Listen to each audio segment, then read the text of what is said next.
तो आज हम लोग स्टार्ट करेंगे जो हम लोगों ने टीआरएनए पढ़ रखा था। इसकी संरचना आपने बनाई होगी, क्लोवर लीफ मॉडल बोलते हैं। 2D संरचना थी टीआरएनए की, 2D संरचना ये थी। अब इसके जितने भी लूप हैं, टी सी लूप हो या हमारा वेरिएबल आर्म हो या एंटी कोडान लूप हो या फिर जो है DHU लूप हो, किसी भी प्रकार के लूप हैं ये। इन लूपों के अब हमें कार्य पढ़ने, इनका कार्य क्या होता है और ये लूप किस तरीके से अमीनो एसिड को mRNA की मदद से जोड़ते हैं। तो हर एक लूप का T loop, anti codon loop और DHU लूप, जितने भी लूप हैं उनका सबका कार्य पढ़ेंगे। तो 3' पर पाए जाते थे CCA क्रम, अमीनो एसिड 3' पर जुड़ता था क्योंकि ये कार्बोक्सिलिक जो ग्रुप होता था वही इससे क्रिया करके बंध बनाता था। और यहाँ टीआरएनए पर हाइड्रोजन बंध ये पाए जाते हैं, इसके लिए ये फोल्डेड दिखाई पड़ता है। लेकिन जहाँ पर हाइड्रोजन बंध नहीं पाए जा रहे हैं, यानी यहाँ पर नहीं पाए जा रहे हैं इनके बीच, तो वहाँ पर लूप का निर्माण हो जाता था। अब हम लोगों को पढ़ना है कि हर एक लूप का कार्य पढ़ना है और उसके अंदर देखना है। तो सबसे पहला हमारा लूप है, उसी के आगे जहाँ पर आपने फिगर बनाया होगा, डायग्राम जहाँ पर बनाया है, उसके आगे आपको नेक्स्ट हेडिंग डालनी है टी लूप। क्या डालनी heading? T loop, T loop, या इसी को कहते हैं अटैचमेंट लूप। पहली हेडिंग रहेगी हमारी, यानी इस वाले लूप के बारे में पढ़ना है, टी लूप या अटैचमेंट लूप। अब हम इसको करे दे रहे हैं, साफ करे दे रहे हैं, क्योंकि जो है आपको इसके ऊपर समझना है। तो ये हो गया हमारा, आपने बना ही लिया होगा इसको।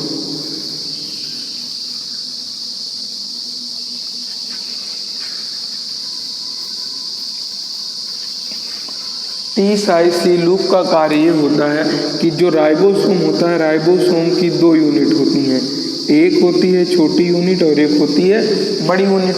तो ये बड़ी होती है और ये छोटी होती है। तो टी लूप का काम ये होता है कि टीआरएनए ये है, मान लीजिए हमारा ये बनाया था अभी जो टीआरएनए है, टीआरएनए का टी लूप क्या करता है, राइबोसोम की बड़ी यूनिट से जुड़ता है। राइबोसोम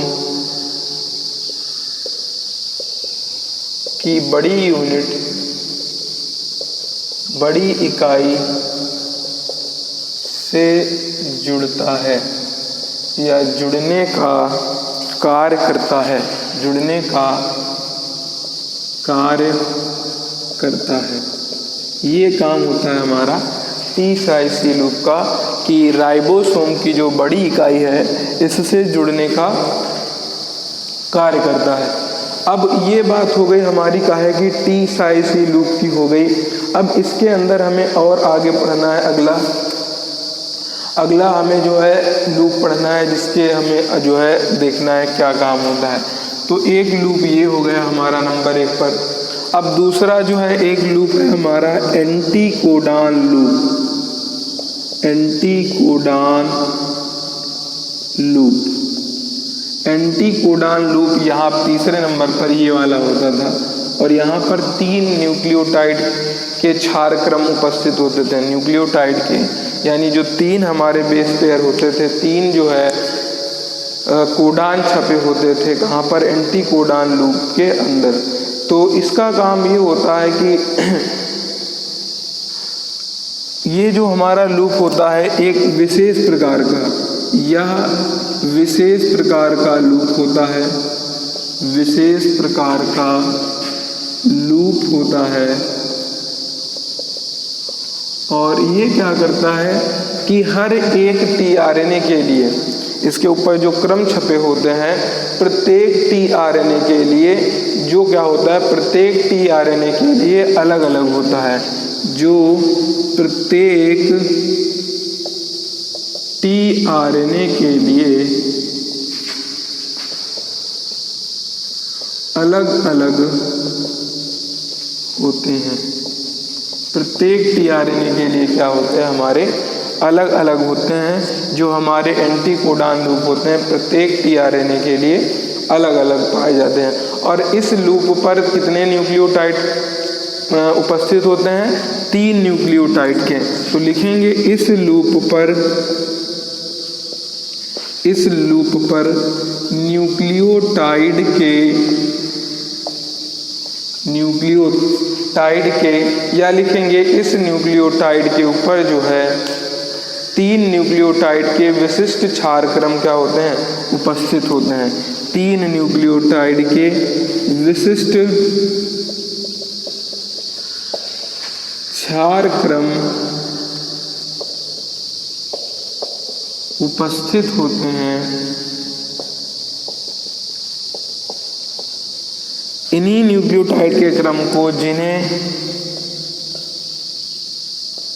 एंटीकोडान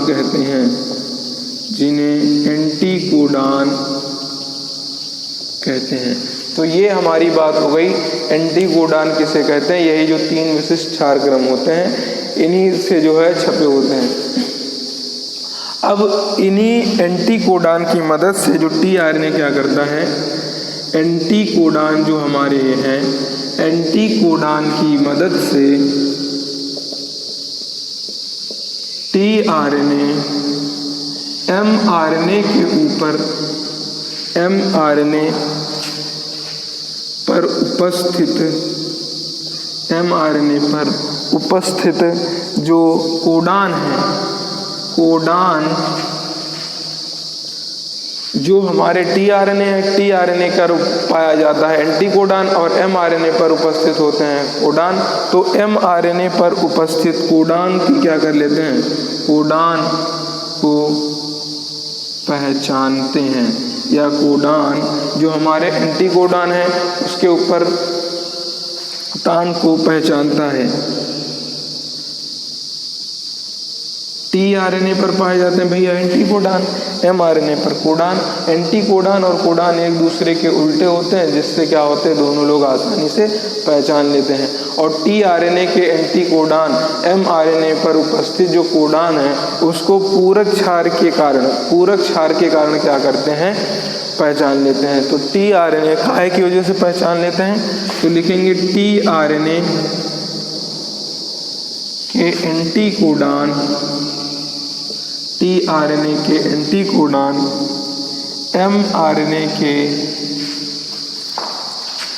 एमआरएनए के कोडान को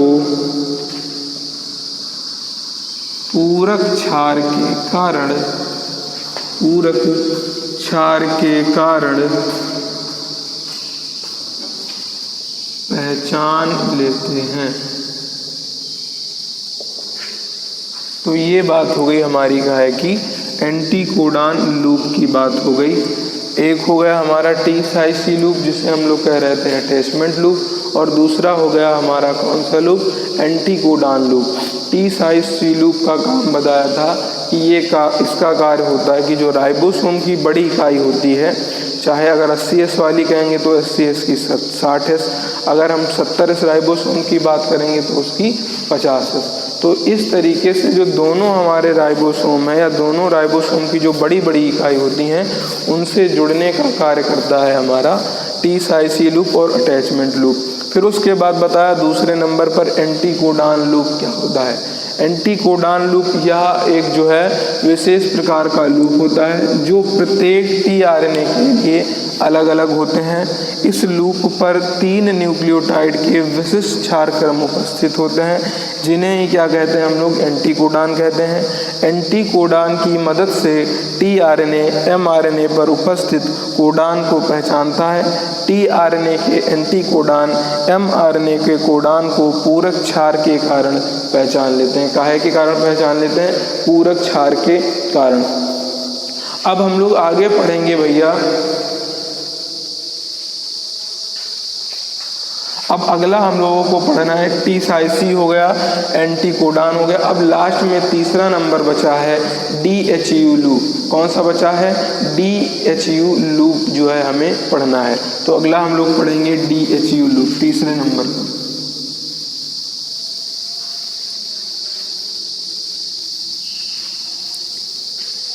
3 लूप मुख्यतः पाए जा रहे थे, तो तीसरे नंबर का लूप हमें पढ़ना है DHU लूप। अब इसका एक दूसरा नाम होता है amino acyl synthetase recognition loop. इसका दूसरा नाम क्या होता है? Amino acyl synthetase recognition loop भी कहते हैं, और दूसरे नाम के अनुसार ही क्या है इसका काम डिसाइड होता है। चलिए इसका दूसरा नाम देखते हैं, इसे क्या कहते हैं? इसे amino acyl synthetase recognition loop भी कहते हैं। क्या कहते हैं भैया? इसे amino acyl synthetase recognition loop भी कहते हैं। और इसके अंदर क्या पाए जाते हैं भैया? इसके अंदर जो हमारे एमिनो एसाइल सिंथेटेज एंजाइम है, ये जो हमारा सिंथेटेज साइट है इस लूप कहते हैं, और इसके अंदर एंजाइम पाया जाता है एमिनो एसाइल सिंथेटेज एंजाइम। क्या पाया जाता है? एंजाइम का नाम क्या है? इसमें उपस्थित एमिनो एसाइल सिंथेटेज एंजाइम जो हमारा एमिनो एसिड कोशिका द्रव के अंदर पड़ा है उसको सक्रिय कर देता है, उसको एक्टिव करके 3' सिरे पर ले जाने का कार्य करता है। कहाँ पर ले जाने का कार्य करता है? 3' सिरे पर जोड़ने या ले जाने का कार्य करता है। तो लिखेंगे इसमें उपस्थित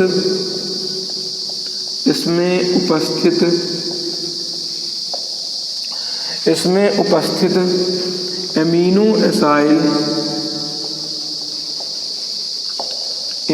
एसाइल सिंथेटेज एंजाइम, इसमें उपस्थित amino acyl synthetase enzyme amino acid को सक्रिय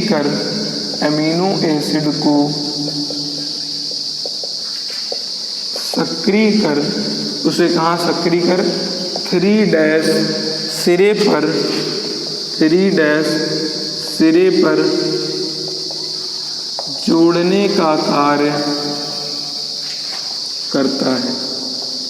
3' सिरे पर जोड़ने का कार्य करता है। अगर ये और हमारे शरीर के अंदर 20 प्रकार के अमीनो एसिड हैं, तो 20 प्रकार के अगर अमीनो एसिड को सक्रिय करना है तो 20 प्रकार के अमीनो एसिड के लिए 20 प्रकार के अलग अलग अमीनो एसाइल सिंथेटेज एंजाइम भी उपस्थित होने चाहिए। तो क्या लिखेंगे? 20 अमीनो एसिड के लिए 20 अलग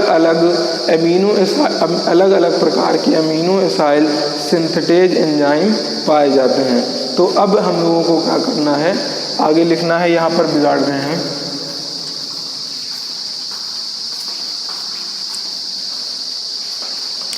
लिखेंगे 20 प्रकार के एमिनो एसिड को सक्रिय करने के लिए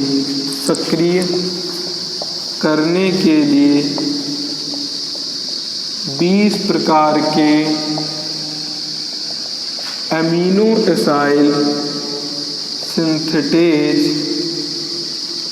एंजाइम उपस्थित होते हैं। कितने होते हैं? 20 प्रकार के अमीनो एसाइल सिंथेटेज एंजाइम उपस्थित होते हैं। अब हम लोगों को क्या करना है? लास्ट का एक पॉइंट और याद रखना है। तो DHU लूप का मुख्य कार्य क्या हो गया?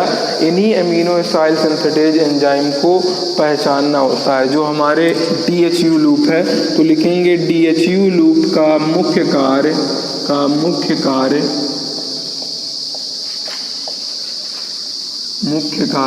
इन्हीं एमिनो एसाइल सिंथेटेज एंजाइम को पहचानना। जो एंजाइम पहचानेगा वही एंजाइम कोशिका द्रव से आ जाएगा, वही जाकर 3' पर जुड़ जाएगा। तो ये सारी चीज़ें हो गई हमारे तीनों लूप की। फिलहाल आज के लिए इतना ही रखेंगे हम लोग। तो इसको आप विधिवत तरीके से अपनी कॉपी में लिख लीजिए, अच्छे से समझ लीजिए, इसको अच्छे से क्या कर लीजिए, तैयार कर लीजिए। तो ये हमारा पूरा हो गया कंप्लीट। चलिए फिर मिलेंगे अगली वीडियो।